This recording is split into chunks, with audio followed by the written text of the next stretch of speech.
Bonjour et bienvenue dans la quotidienne de School TV, l'émission qui vous raconte l'éducation au quotidien. Au sommaire aujourd'hui, l'éducation nationale promet d'assurer, c'est une citation, une scolarisation de qualité pour tous les élèves par la prise en compte de leur singularité et de leurs besoins pédagogiques particuliers. Fin de citation. Le chemin, vous l'imaginez, est encore long, mais les solutions existent. On va en parler avec Hervé Glazel. L'anti-sèche de Brandon Noiret. L'anti-sèche, vous le savez, c'est la façon dont l'actualité résonne dans les programmes.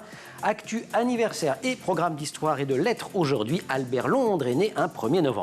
L'heure de la récré, toujours avec Brandon, sortie ciné. On est mercredi avec un nouveau film de Miyazaki, il ne pouvait pas rater cela, Le Garçon et le Héron. Et puis enfin, notre rendez-vous hebdomadaire avec le conseil de famille de Candice Anzel. C'est aujourd'hui la Toussaint. Comment parler de la mort aux enfants? Candice vous donnera quelques conseils. La quotidienne de School TV, c'est maintenant. C'est parti, grand oral. Il nous faut déployer non pas une scolarité d'apparence inclusive, mais une pédagogie réellement inclusive. Propos signé Hervé Glazel dans une tribune parue il y a une dizaine de jours dans Le Monde. Ils nous ont interpellés ces propos, car l'école inclusive, on en parle très souvent ici, et sur le papier, ça a l'air d'être une idée plutôt belle et généreuse, sauf que ça ne suffit pas, et Hervé Glazel parle d'expérience. Bonjour Hervé. Bonjour. Vous avez créé en 2010 un réseau d'écoles sérénes destiné à accueillir des enfants qui présentent des troubles DIS, donc DIS, DYS, comme dyslexie, dyscalculie, dyspraxie, etc. On déroule d'ailleurs ce cycle Sérène. C'est le centre de référence pour l'évaluation neuropsychologique de l'enfant. Et au départ, 2 ans avant de créer l'école, c'était un centre de diagnostic en fait. C'est exactement ça. Et vous avez eu l'idée. Comment a démarré l'aventure d'ailleurs? Ça a démarré parce que d'abord je faisais des bilans approfondis pour poser plusieurs choses. D'abord les talents des enfants, il fallait d'abord se poser la question de qu'est-ce qui marche bien, mais aussi les difficultés et les troubles des enfants. Une fois qu'on avait fait ce bilan, et ça continue, puisque je suis avec 5 neuropsychologues et on fait des bilans neuropsychologiques à large spectre pour une centaine de familles par an, et bien en fait on se rendait bien compte que malgré les conclusions fines et une feuille de route, il était difficile pour les familles de mettre en œuvre les prises en charge appropriées. Donc, de trouver des solutions scolaires, donc vous avez dit à un moment donné, je vais créer l'école qui va avec. C'est exactement ça. École à Paris d'abord, dans les Hauts-de-Seine, Lyon et Marseille aussi. C'est tout à fait ça. Et peut-être d'autres par le futur Oui. Il nous semble important de rapprocher en fait, notre dispositif des familles, et d'où l'idée éventuellement d'ouvrir plusieurs écoles dans les temps à venir dans les grandes villes de province. Dans ces écoles, vous accueillez des enfants qui ont des troubles 10, mais de quelle intensité? Est-ce que vous prenez tout le monde? Est-ce que c'est adapté à tout le monde? Ou est-ce que dans certaines situations, c'est pas adapté? Donc en fait, on est dédié aux enfants qui ont des besoins particuliers, qui ont des troubles des apprentissages. Qui dit troubles des apprentissages, ça veut dire que ce sont des enfants compétents, ce sont des enfants en fait, qui ont des moyens scolaires standards, et qui en fait peuvent vivre aussi en bonne intelligence avec les autres enfants. Donc ça veut dire qu'on va pouvoir prendre tous les troubles 10, quelles en soient la nature ou l'intensité. Puisque notre dispositif, il est adapté à ces enfants en général, mais évidemment individualisé en fonction évidemment en fait, de chaque cas particulier. Et alors ce que je trouve absolument passionnant, c'est que votre objectif, et évidemment on va raconter comment vous vous y prenez, c'est de les rendre autonomes, si bien qu'on ne reste pas toute la scolarité dans votre école. On va rester entre 2 et 4 ans, c'est ça? C'est exactement ça. On est vraiment tout à fait cohérent avec la notion d'inclusion scolaire, et qu'on appelle plutôt maintenant l'inclusion pédagogique. Pourquoi? L'idée, c'est de dire que c'est très bien que les enfants soient dans un système avec les autres enfants, mais si finalement ça ne correspond pas à leurs besoins, ils vont malgré tout perdre pied. Donc l'idée, c'est de leur apporter des outils méthodologiques et technologiques pour contourner leurs troubles et pouvoir retrouver le système standard de manière efficace, de façon à devenir de véritables partenaires des aménagements scolaires qui vont être mis en place, et pas simplement dépendant de la bonne volonté des enseignants, des auxiliaires du vie scolaire ou autres. On ne va pas épiloguer sur les conséquences pour les enfants d'être atteints de ces troubles 10. Elles sont assez considérables. J'en prends juste une, c'est sur l'écrit par exemple. L'écrit qui est omniprésent à la fois à l'école, dans notre société, qui peut être un blocage considérable typiquement quand on est dyslexique. Or, ces enfants peuvent apprendre de mille et une façons, contourner et se révéler. C'est tout à fait le principe. L'idée, ce sont des enfants compétents, pertinents, qui vont pouvoir accéder à la complexité des programmes, mais ils vont être devant un mur infranchissable. C'est la manière dont les apprentissages leur sont proposés ne leur est pas approprié. Par exemple, comme vous l'avez dit, sur la lecture, tout est à l'écrit. Donc si on a un trouble de la lecture, évidemment, ça devient en fait une porte en béton. On se cogne contre cette impossibilité d'accéder à l'écrit de manière assez fluide pour comprendre ce qu'on lit. Alors même que si on nous l'explique, par exemple, à l'oral, On va très bien comprendre. C'est tout à fait ça. Donc ce simple fait de transformer la nature de l'apprentissage, de passer de l'écrit à l'oral, va aider. Mais c'est pas toujours aussi simple. L'écrit, si vous voulez, c'est quand même un coup de génie de l'humanité, c'est de rendre le langage visible, de créer une mémoire externe. Donc si en fait un enfant doit s'approprier des apprentissages complexes, mais qui manquent en fait de cette trace, évidemment, il va falloir travailler différemment. Si par exemple, on ne donne pas la consigne à plusieurs reprises pour éviter de surcharger la mémoire de travail, eh bien, on va gêner l'enfant et donc à ce moment-là, on n'atteindra pas notre objectif. Donc, ça, on y reviendra parce que vous avez publié un bouquin il y a une dizaine d'années qui s'appelle Une école sans échec, l'enfant en difficulté et les sciences cognitives, et vous racontez ça entre la mémoire de travail, la mémoire de long terme. En fait, on sait plein de choses sur le cerveau, sur la manière d'apprendre qu'on n'utilise pas assez. Alors c'est très vrai. Aujourd'hui, les connaissances sont bien abouties, sont bien avancées. On rentre maintenant dans les nuances de tout ça, mais l'architecture cérébrale, la manière dont on apprend, aujourd'hui, c'est quelque chose qu'on connaît bien. Les lois de l'apprentissage, c'est quelque chose qu'on peut articuler, qu'on peut mettre en œuvre. Maintenant, c'est toutes les nuances, c'est toute la manière de faire. Ce que j'ai envie de dire, c'est que faire, on le sait. Comment le faire, c'est la grande question. Rendre les enfants 10 autonomes, leur permettre de rejoindre le système classique, c'est ce que font les écoles du réseau Seren, et cela à partir d'une pédagogie inclusive. On en décrit les ressorts après l'Anti-Sèche avec toujours Hervé Glazel, neuropsychologue spécialisé dans le développement de l'enfant et de l'adolescent et donc fondateur et directeur de l'école Seren. Brandon Waret, l'Anti-Sèche. Brandon, bonjour. Bonjour Emmanuel. 1er novembre, anniversaire d'une personne qui nous est chère, à nous, tous les journalistes. Effectivement. Albert Londres, le père du journalisme de grand reportage et de l'investigation, est né un 1er novembre. Et oui, 1er novembre 1884, il est né non pas à Londres, mais à Vichy. Alors son patronyme aurait une origine gascogne par son père, ça vient de là, Loudresse. Alors Albert Londres commence sa carrière dans la capitale des Gaules, à Lyon. Non, aucun rapport avec le métier de journaliste. Lui, il est comptable dans la compagnie asturienne des mines. Très jeune, il se passionne pour le théâtre et la poésie grâce à ses amis, grâce à sa famille.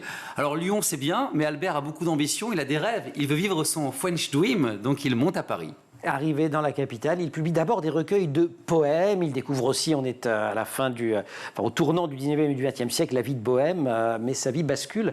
Il perd sa femme et se retrouve avec leur petite fille, âgée seulement de 10 mois. Effectivement, et c'est là qu'il commence sa carrière de journaliste. En 1904, il devient correspondant à Paris du journal lyonnais Salut Public. Ses premiers pas sont un succès. Il est embauché par le grand quotidien Le Matin.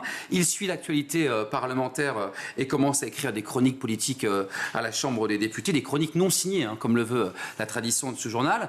En 1914, la Première Guerre mondiale éclate. Il devient correspondant de guerre. Il s'autoproclame correspondant de guerre. Il se rend de son propre chef devant la cathédrale de Reims qui a été bombardée par les Allemands. Elle est en feu.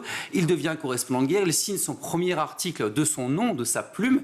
Et là, tout le style Albert Londres est né, court, vif, enflammé, sans mauvais jeu de mots, évidemment. On a ce... Oh, c'est enflammé quand même, il y a avec mauvais jeu de mots. Avec mauvais jeu de mots. Alors ensuite, incandescent. Et oui, incandescent un peu. Ensuite, il est repéré par Le Petit Journal, c'est l'un des quotidiens les plus lus de France. Il raconte les combats de l'armée ottomane en 1915 et il voyage dans toute l'Europe, bien sûr. Il se rend ensuite dans les tranchées dans le nord de la France pour couvrir la fin de la Première Guerre mondiale. Court, vif, enflammé, incandescent, mais aussi insolent, insubordonné. Il subit la censure militaire après la guerre, pourtant on ne l'arrête plus. Il voyage absolument dans le monde entier, couvre tous les bouleversements politiques, la révolution russe, les nationalistes. Enfin, c'est un peu comme Kessel, il a rendez-vous avec l'histoire, Albert Londres. Effectivement, il a rendez-vous avec l'histoire. 24 pays entre 1919 et 1922, la Russie, mais aussi le Japon, la Chine, où il sent venir l'heure des grands changements. Il écrit « L'empire du milieu est en ruine, ne longez pas les murs, les tuiles tombent ». En Inde, il va même jusqu'à rencontrer Nehru et Gandhi, les pères de l'indépendance. Albert Londres débarque aussi à Cayenne, en Guyane. Il en rapporte 27 articles sur les conditions carcérales du fameux bagne, une usine à malheur qui travaille sans matrice. Son enquête va entraîner l'assouplissement des conditions de détention des forçats. C'est une première dans l'histoire. Albert Londres, ce qui est particulier aussi, c'est qu'il touche vraiment absolument à tous les sujets. Il dénonce les conditions imposées aux coureurs du Tour de France. Un tour de souffrance, écrit-il, des martyrs de la route. Et il entreprend aussi une enquête sur les asiles psychiatriques avec une formule restée célèbre. Effectivement, notre devoir n'est pas de nous débarrasser du fou, mais de débarrasser le fou de sa folie. Il écrit aussi sur le sort des Françaises prostituées en Argentine. Partout Partout dans ses reportages, Albert Londres donne la parole aux personnes marginalisées, opprimées. Il dénonce les injustices qui sont souvent méconnues. À chaque fois, ces articles ont un retentissement mondial. Le 16 mai 1932, Albert Londres meurt dans l'incendie du paquebot au large de l'actuel Yémen qu'il ramène en Chine. Avec lui, 66 autres personnes décèdent. On parle d'un incendie criminel. Il est mort à 47 ans. La même année, un prix, Albert Londres, est créé. Il est décerné chaque année, le jour de sa mort, le 16 mai, à cette date anniversaire. Un prix qui récompense les plus grands reportages francophones des moins de 40 ans, un sujet écrit ou audiovisuel. Et vous savez ce que disait Albert Londres, cette citation très célèbre: notre métier n'est pas de faire plaisir, effectivement, je vous vois venir, non plus de faire du tort. Je vous vois venir, moi aussi je vous vois venir. Il est de porter dans la plume dans la plaie. Porter la plume dans la paix. Magnifique définition de notre métier de journaliste. Brandon, merci beaucoup. On se retrouve pour la récré tout ailleurs. Avec plaisir. Tout à l'heure, avec Tout ailleurs. Miyazaki, tout ailleurs. On va partir ailleurs aussi, on va partir au Japon. Grand oral, Hervé Glazel. Une centaine de collaborateurs, 30 professionnels de santé sont impliqués dans le fonctionnement du réseau Sérène, réseau d'écoles qui scolarise 383 enfants du CE2 à la 3e au sein de 33 classes et qui donc met en œuvre une pédagogie inclusive des enfants qui souffrent de troubles 10. Et on parle de tout cela avec le fondateur et directeur de ces écoles, Hervé Glazel. La pédagogie développée au Sérène, elle s'appuie sur la notion d'accessibilité. Tout à fait. Donc, ces enfants, une fois de plus, peuvent apprendre, mais il faut qu'ils apprennent différemment. Si, évidemment, ils sont coupés du lire ou de l'écrire, d'emblée, ils sont mis en situation de décalage par rapport à leur père, et il va falloir les aider à contourner leurs troubles. Alors, il y a deux stratégies pour aider un enfant. Il y a d'abord, en fait, stimuler ce qui marche moins bien. C'est ce qu'on va faire des professionnels de santé. C'est pour ça qu'on a des partenariats avec des professionnels de santé aguerris qui vont accompagner les enfants individuellement. Cependant, on est de l'ordre de la rééducation d'une certaine manière. Et ça prend du temps et on ne connaît pas l'horizon. Donc il ne faut pas que la scolarité soit échouée en attendant. D'où l'idée, si vous voulez, c'est d'apporter des outils de contournement aux élèves. C'est ce que vous dites, que c'est la stratégie la plus efficace, les voies de contournement. Mais alors comment on contourne par exemple ? Si vous voulez, si c'est à l'écrit que l'enfant est gêné, on va passer par l'oral. Mais si c'est à l'enseignant de tout le temps répéter, ça va être compliqué. Surtout même s'il y a 10 élèves dans la classe, ça va être lourd. Ça peut lasser à un moment. D'où l'idée d'utiliser les technologies d'assistance, particulièrement l'ordinateur. Aujourd'hui, chaque enfant est équipé d'un ordinateur en classe avec une boîte à outils logicielle qui va lui permettre, par exemple, de se faire lire les textes, le retour vocal, de dicter sa réponse, voire de faire une note vocale pour éviter finalement d'avoir besoin de se relire, etc. Mais donc c'est quand même très individualisé tout cela, puisque même dans votre classe de 10 élèves, tous ne sont pas exactement au même degré ou ne butent pas exactement sur la même chose. Donc vous allez trouver les bonnes stratégies de contournement pour chaque élève. Oui, il y a pour chaque enfant ce qu'on appelle un projet de l'élève qui va impliquer la vie scolaire, les enseignants, les professionnels paramédicaux. Donc tout ça, ça va nous donner en fait une feuille de route. Puis ensuite, on va travailler avec les différents professionnels et on va s'assurer de ce qui est le plus ajusté. Chaque enseignant aura sur son bureau en permanence les besoins de chaque élève pour s'en rappeler. Parce que l'enseignant lui aussi a un cerveau avec ses limites. Donc il ne peut pas faire toutes sortes de choses en même temps. Il va falloir pouvoir lui apporter des points d'appui. Mais il faut ne pas oublier non plus que rapidement l'enfant s'empare de ses aménagements. Il va être aussi un vrai partenaire dans le dialogue entre les enseignants et les partenaires paramédicaux sur les aménagements. Enseignants que vous accompagnez énormément, parce que alors on déplore souvent le manque de formation initiale ou continue des enseignants. Vous n'arrêtez pas. C'est effectivement un de nos rôles clés. C'est d'accueillir ces enseignants qui généralement n'ont pas de formation particulière, parce qu'il n'en existe pas en France des formations pour les troubles 10, et puis donc de leur donner ces outils, de leur amener des connaissances, ce que sont les troubles 10, leur amener des éléments sur ce que ne sont pas les troubles 10. Puisqu'encore aujourd'hui, si vous voulez, quelque part, un enfant qui est peu engagé dans les choses scolaires, c'est pas forcément une dyslexie. Il faut voir aujourd'hui, si vous voulez, qu'il y a une sorte de massification de la question qui fait que ça noie la cause des enfants 10, puisqu'il y a beaucoup d'enfants qui sont dits ayant un trouble d'apprentissage, mais en réalité, c'est une difficulté scolaire, ça n'est pas un trouble cognitif. Donc vraiment, faire le tri est important. Et ça, vous le détectez en amont, normalement? Alors, pour le coup, dans notre école, on est très vigilant. Voilà. On va passer 4 à 5 heures sur chaque dossier d'élève, de façon à bien comprendre quels sont ses besoins, savoir si nous sommes savoir si ça relève et si ça peut dépendre de ce que vous proposez, finalement. Ce que vous proposez, c'est aussi avec un plateau médical, parce qu'on accueille régulièrement des responsables d'établissements ici ou des enseignants qui accueillent des enfants, disons, qui ne sont pas dans la norme scolaire attendue. Je cherche des mots parce que je ne sais pas comment les qualifier si je veux tous les englober. Mais tous n'ont pas ça, ce plateau technique, quelque part, ce plateau médical. Et vous pensez que c'est fondamental? Il nous semble que c'est vraiment particulièrement pertinent. Hein. Alors il s'avère que je suis un professionnel de santé à la base parce que je suis neuropsychologue. J'ai 4 autres collègues neuropsychologues. Donc en fait c'est un monde que je connais et avec lequel j'ai l'habitude de travailler. Mais d'avoir ces professionnels à nos côtés qui peuvent en fait s'occuper des enfants directement sur place, éviter en fait de devoir sortir de l'école ou faire des séances après l'école, des enfants qui sont épuisés, des parents qui n'en peuvent mais, si vous voulez, parce qu'ils sont constamment en fait mis à contribution. Je connais certaines familles, c'est 10 séances par semaine, il faut aller voir un psy, un orthoptiste, etc. Donc c'est simplement épuisant. On n'a plus de vie d'enfant, on n'a plus de vie de parents. Donc ça me paraît très important pour l'économie des forces, mais aussi pour la cohérence du projet. Parce que si on a d'un côté des enseignants, de l'autre côté les professionnels et que ça ne se parle pas, on ne sait pas s'il y a un vrai bénéfice concret. On peut pathologiser des choses qui ne relèvent pas de la maladie, on se trompe au fond. Ou on peut faire une prise en charge, si vous voulez, qui n'a pas d'impact dans la classe. Ou on peut constater dans la classe des choses qui seraient nécessaires d'être corrigées et que le professionnel de santé ne connaît pas. D'où en fait ce véritable partenariat. Je termine simplement pour dire que nos professionnels de santé ont accès à la classe. Donc rentrent dans la classe, vont se mettre à côté de l'enfant. Ce qui est vraiment très atypique. Et qui va leur permettre... C'est utile de mettre des adultes à côté des enfants. Alors l'éducation nationale elle le fait avec des ESH. On va en parler après la récré si vous voulez bien, parce que vous écriviez dans Le Monde il y a quelques jours que c'est utile dans certaines circonstances, cette présence aux côtés des enfants, d'un personnel, mais qui malheureusement est peu formé, parfois pas du tout, hélas, et que ça ne permet pas à l'enfant 10 d'atteindre les objectifs. C'est ce que vous écriviez. Comment faire? On va en parler juste après la récré, Brandon Noirette.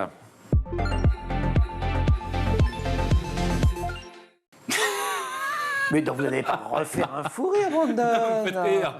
Vous avez un truc en tant que neuropsychologue contre les fous rires des chroniqueurs.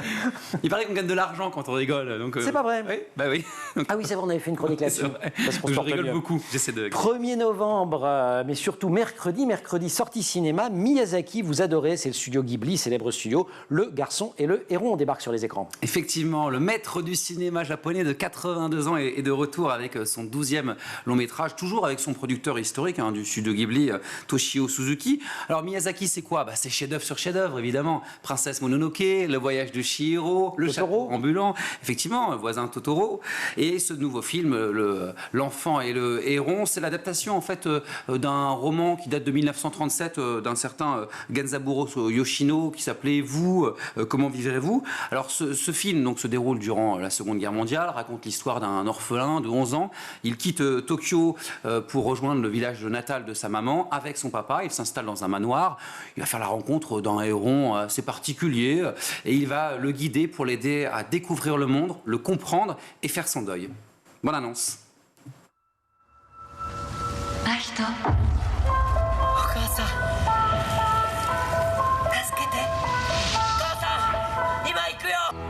私、真人さんの新しいお母さんになるのよ。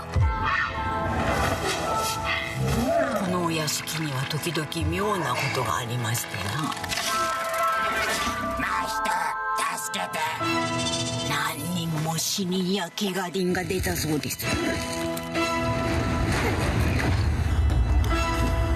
愚かな鳥よ、お前が案内者になるがよい。 Un film qui est conçu, je crois, comme un récit d'apprentissage avec beaucoup d'éléments personnels de la vie de Miyazaki. Effectivement, notamment pour son petit-fils qui est tout petit, donc il veut lui transmettre de très belles valeurs. C'est assez bluffant quand même. La narration, le visuel, les images sont absolument magnifiques, comme toujours avec Miyazaki. On a aussi beaucoup de valeurs très très fortes, très profondes, souvent aussi très nuancées. Il envoie des messages assez subliminales quand même. Bon, nous, on les comprend, les plus petits un peu moins, mais c'est ça qui est très bien avec Miyazaki. Il offre une leçon de vie qui fait vraiment la part belle à l'imagination, à l'humour, à l'émotion. Et figurez-vous que le film il est sorti au Japon en juillet dernier. Il a bénéficié d'aucune campagne de promotion, ce qui est assez rare pour ce studio, et c'est le meilleur démarrage de l'histoire pour le studio Ghibli. Résultat, 5 millions d'entrées.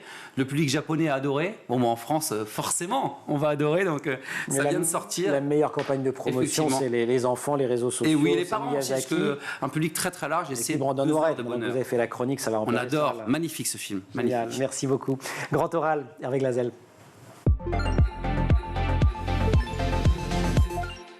Les chiffres varient, mais on estime que 7 à 8 à 10% des élèves présentent des troubles des apprentissages et les demandes de scolarisation des enfants en situation de handicap sont en forte hausse. Alors comment y répondre? C'est ce dont on parle avec le neuropsychiatre Hervé Glazel, fondateur de CEREN. Le nombre d'enfants en situation de handicap a triplé entre 2005 et 2022. C'est le nombre d'enfants en situation de handicap qui a triplé ou c'est le fait qu'on les dépiste, détecte beaucoup mieux qu'avant?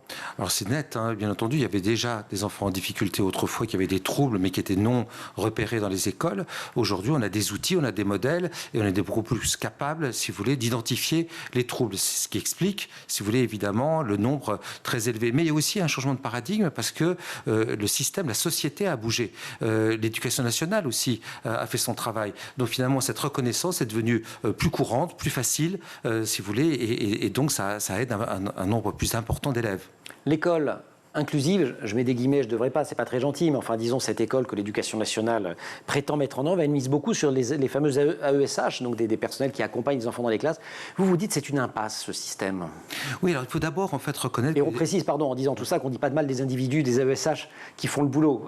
C'est en tant que système que vous dénoncez la chose. Oui, et on ne critique ni l'éducation nationale qui fait un travail magnifique pour 80% de ses élèves, on ne critique certainement pas non plus les individus comme les AESH qui sont très engagés, si vous voulez, auprès de leurs élèves. La question, si vous voulez, c'est que faire avec ces enfants 10, si vous voulez. Un certain nombre d'enfants qui vont avoir des problèmes de comportement, des difficultés de relation avec les autres, qui vont avoir des troubles moteurs ou des difficultés physiques, si vous voulez, importantes, peuvent avoir besoin d'une aide humaine.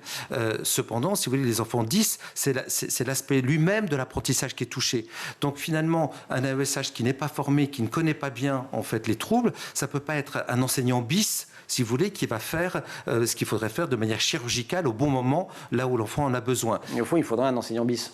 Il faudrait en tout cas quelqu'un de très expert, si vous voulez, pour pouvoir aider cet enfant-là, ne pas faire à sa place, mais pouvoir faire au moment adéquat quand le besoin se fait jour. Et ce que vous dites, c'est pour ça que je rappelais les chiffres, c'est qu'il y a tellement d'enfants en situation de handicap aujourd'hui que de toute façon, c'est même pas tenable pour le budget de l'État. Donc il faut, à un moment donné, se décider à faire autrement. Parce que c'est une impasse. Mais effectivement, on se demande, on en est quasiment, je crois, à 2,5 milliards, 3 milliards de frais. Il y avait très peu d'AESH aujourd'hui, maintenant leur nombre est près de 150 000. Donc ça va devenir vraiment très compliqué pour le système de pouvoir gérer globalement tout ça. Il faut savoir que l'éducation nationale a du mal à trouver des talents, du mal à les recruter, à les retenir. Donc c'est très compliqué. Et surtout, est-ce que c'est vraiment... Elle a déjà du mal, à trouver des enseignants et à les former. Absolument. Donc, mais est-ce que c'est vraiment nécessaire? C'est ça la grande question. C'est que finalement, il faut savoir enseigner autrement. C'est ce qu'on appelle donc l'inclusion pédagogique. C'est de trouver en fait les bonnes manières d'enseigner qui permettent à ces enfants-là de contourner leurs troubles, de trouver le chemin de leur autonomie. Et c'est pas une personne, un adulte, si vous voulez, référent, qui va lui permettre de trouver cet élan-là. En une minute, si c'est possible, parce qu'on a effleuré le sujet tout à l'heure, sur les différentes mémoires qui sont en œuvre quand on apprend, parce que ça renvoie aussi à ce que vous dites sur les stratégies de contournement. Donc on a une mémoire de travail et une mémoire... Donc, il y a deux types de mémoire. Ouais. Des mémoires de stockage, voilà. À court ou moyen ou moyen ou long disque dur, en fait. Je range. Absolument. Vous rangez des numéros de téléphone, des connaissances en fait générales sur le monde. C'est sur mon téléphone. C'est vrai aussi. Donc ça nous a soulagés. Donc en fait, c'est une mémoire de stockage. Ouais. Et la mémoire de travail est différente. Elle n'est même pas localisée au même endroit dans le cerveau. Si vous voulez, c'est une mémoire vive. C'est une mémoire qui permet de maintenir des informations présentes, disponibles, le temps de faire un travail dessus. Et chez les enfants qui ont des troubles 10, c'est souvent l'articulation entre les deux qui dysfonctionne, c'est ça? Alors, ils n'ont pas nécessairement de troubles de la mémoire de travail. Enfin, d'ailleurs, c'est leur point d'appui, puisqu'ils ont une bonne mémoire de travail. Ça va leur permettre de traiter de l'information, si vous voulez, alors qu'ils n'ont pas la trace écrite devant eux. Mais de toute façon, c'est une mémoire labile, c'est une mémoire qui va rapidement s'effacer. Donc, finalement, en fait, il faut faire attention à la manière dont on la sollicite, parce que sinon, finalement, rapidement, elle va être débordée. La formation des enseignants, d'avoir des adultes, pas seulement des enseignants d'ailleurs bien formés dans les écoles, c'est fondamental pour aider, vous l'avez dit, c'est fondamental aussi pour détecter, parce que là encore, il ne faut pas tout pathologiser, il ne faut pas avoir de la dyslexie partout. C'est très vrai. Et je ne dirais pas, en fait, il ne faut certainement pas que les enseignants deviennent soit des professionnels de santé qui vont dépister, ils vont détecter. La première chose que peut faire un enseignant comme les parents, c'est détecter, se dire, dans ma pratique d'enseignant, je sais que cette vitesse de lecture-là, ça n'est pas une vitesse de lecture habituelle. Je sens que cet enfant-là, en fait, a des besoins particuliers. Il faut savoir que l'enseignant aujourd'hui a de magnifiques outils, développés d'ailleurs par l'Éducation nationale et le Conseil scientifique de l'Éducation nationale, par exemple des tests de fluence qui rapidement leur donnent une vision objective de la vitesse et de la précision de lecture de l'enfant. D'où l'idée, en fait, que ces enseignants ne se transforment pas en professionnels de santé où on ne s'adapte pas à toutes les difficultés, mais puisse détecter. Ils utilisent ce type d'outils qui détectent et qui renvoient vers les professionnels. Et orienter correctement. Hervé Glazel, merci beaucoup. Pour en savoir plus, on va sur le site Seren. J'y suis allé, il est extrêmement complet, extrêmement documenté. On peut aussi lire Une école sans échec, l'enfant en difficulté et les sciences cognitives, paru en 2013 chez Odile Jacob. Merci mille fois. On peut retrouver aussi la tribune que vous aviez publiée il y a quelque temps dans Le Monde. Brandon, merci beaucoup. Merci Emmanuel. Aujourd'hui, jour de conseil de famille, donc vous allez céder la place à Candice Anzel.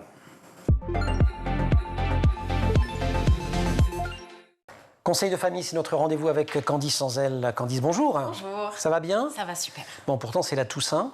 Oui. Et on va parler de la mort, du fait de perdre un proche, pardon? Non, on va parler d'un sujet grave. Mais ouais, c'est ça. En même temps, on va essayer aussi d'apporter des réponses aux questions des enfants. Comment on s'y prend alors? Parce que perdre un proche ou, je sais pas moi, un animal de compagnie, c'est parfois les premières expériences de la mort que font les enfants. C'est quand même des étapes un petit peu importantes. Comment on s'y prend? Alors, les enfants sont des machines à questions et vous allez forcément y passer un jour. Sans mauvais jeu de mots. Donc, on va se préparer à ces questions sur la mort qui vont arriver de façon parfois saugrenue et désarmante, comme « Maman, quand tu seras morte, tu feras comment pour m'apporter des cadeaux d'anniversaire ?» C'est une vraie question. Ou comme « Maman, est-ce que tout le monde meurt un jour?